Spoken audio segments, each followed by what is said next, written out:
Hello and welcome to Newsbreak. I'm your host, Nick Steffens. Coming up later in the show, we'll take a look at some more postseason basketball, but first, today's top stories.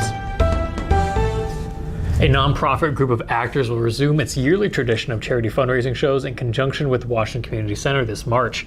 The organization, called the Harp Players, had suspended its productions after 2019 in light of the pandemic.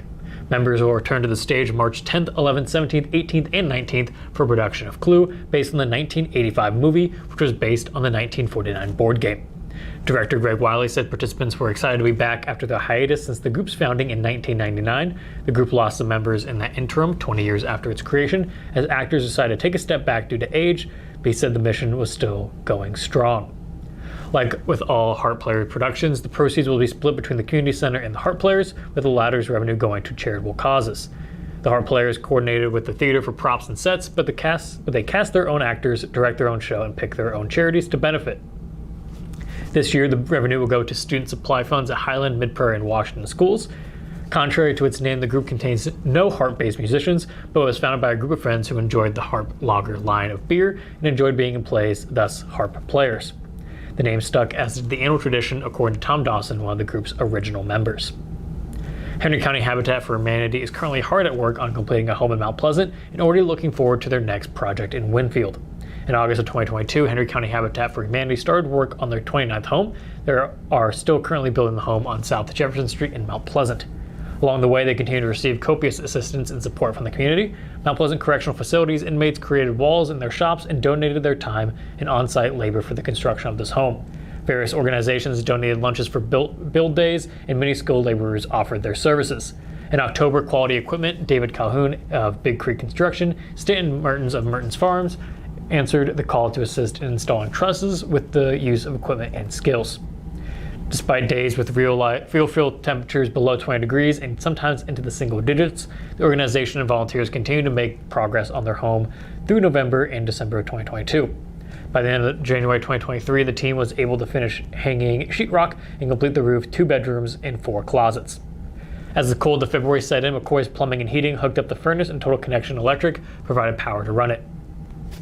Next week, volunteers and the homeowner will work on trim and interior doors for the home. If you'd like more information on volunteering or donation to the current Mount Pleasant home or a future Winfield home, please reach out to Lisa Diner at 319-931-0656.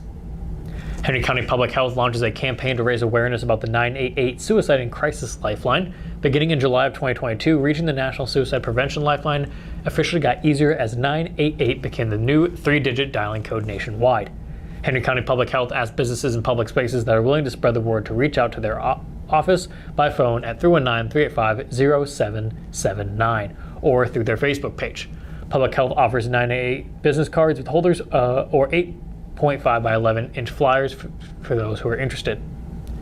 The secretive group called the Yarn Engineers of Washington has once again yarn-bombed Washington Square area. The practice refers to a type of graffiti-adjacent fiber art display, which this year has largely taken the form of tree sweaters.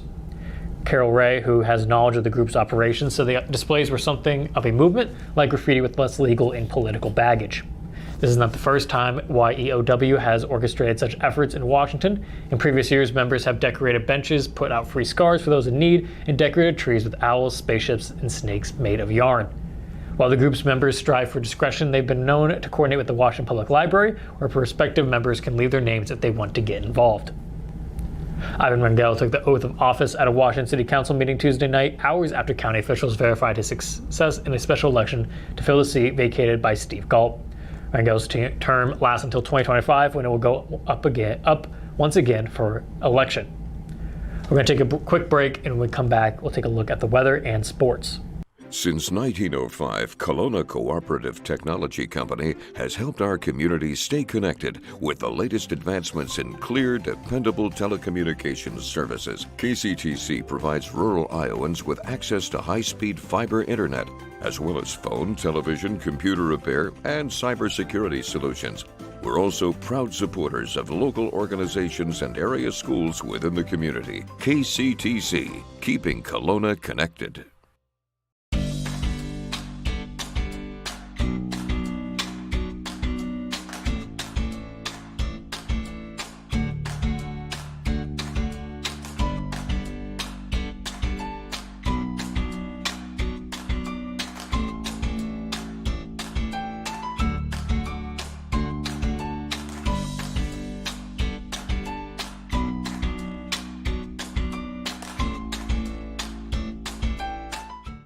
At the Capper Auto Group, we put our customers' needs first and understand that everyone is as different as the vehicle they select. We offer new Ford, Chevrolet, Buick, GMC, Jeep, Chrysler, Dodge, and Ram vehicles in a friendly environment that puts you in the driver's seat.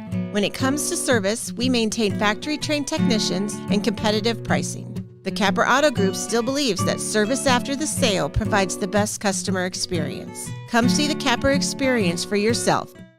Hospice isn't a place, it's a type of care that focuses on living. Servicing a 7-county area, the Hospice of Washington County staff of nurses, social work, hospice aides, spiritual and grief support, volunteers, music and massage therapists are able to provide free end-of-life care where the patient lives.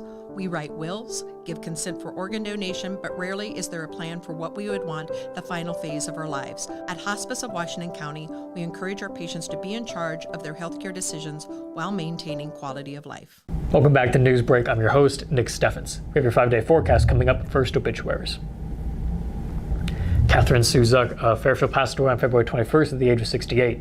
Banner Funeral Home is in charge of the arrangements. Larry Orville Griggs of Des Moines passed away on February 18th at the age of 81. Services will be held at a later date.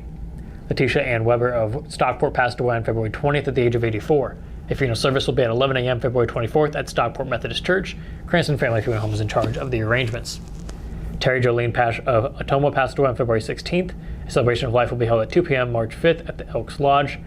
Vera Mae Young of Fairfield passed away on February 20th at the age of 98. A funeral service will be held at 3 p.m. February 25th at Golden Magnolia Sanctuary. Banner Funeral Home is in charge of the arrangements.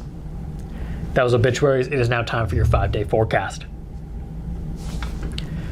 Today has been cloudy and windy with a high of 34. Tomorrow there's a 30% chance of snow showers in the evening and a high of 24.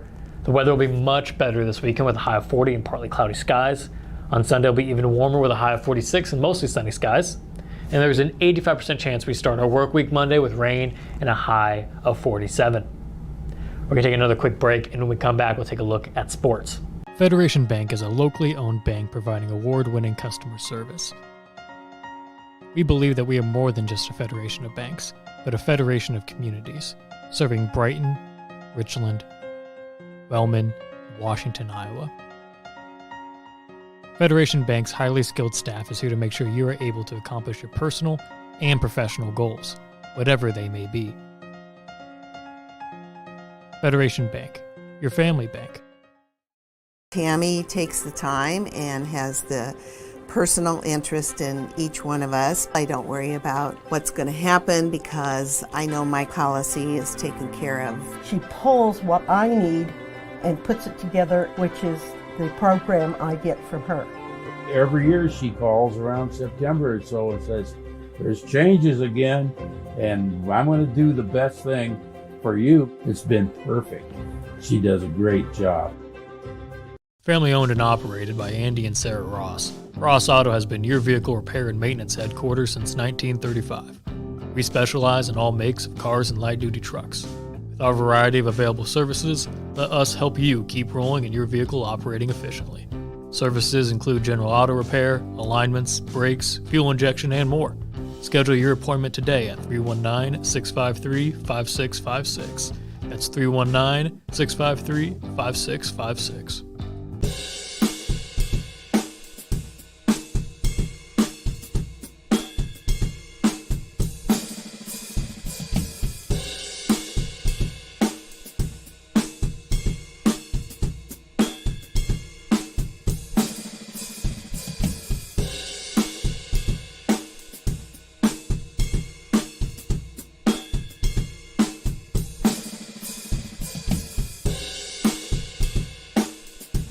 Welcome back to Newsbreak. I'm your host, Nick Steffens.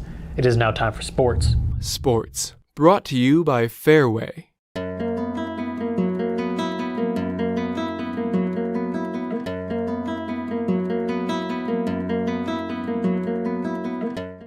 It's 1 win down and 2 to go for the Mount Pleasant boys basketball teams. The Panthers will be in action on Thursday night at 7 p.m. as the Class 3A Sub-State 6 semifinals get underway. Mount Pleasant will stay home as Solon comes into town. The Spartans come in at 17-5 overall this season. The Panthers are just one half game better at 18-5. For the last 2 contests, Mount Pleasant has been without its star as junior Peyton Higgins has been out with a foot injury. He had been Mr. Everything for the Panthers this year, scoring 20.7 points per game and also leading the team with 8.2 rebounds per game, 3.5 assists per game, and 2.4 steals per game. They're without Higgins again on Thursday. The Panthers will need a big game out of Aiden Ashton and Owen Van Sickle. Ashton comes in scoring 14.3 points per game. Van Sickle scores 7.4 points per game, including a 16-point outing in the win over Fort Madison. The winners of Thursday's clashes will face off on Monday night as the Class 3A Sub-State 6 Championship will take place to determine who will represent the area at the 2023 state tournament in Des Moines. That is the news for Southeast Iowa. I've been your host, Nick Steffens. This has been your news break.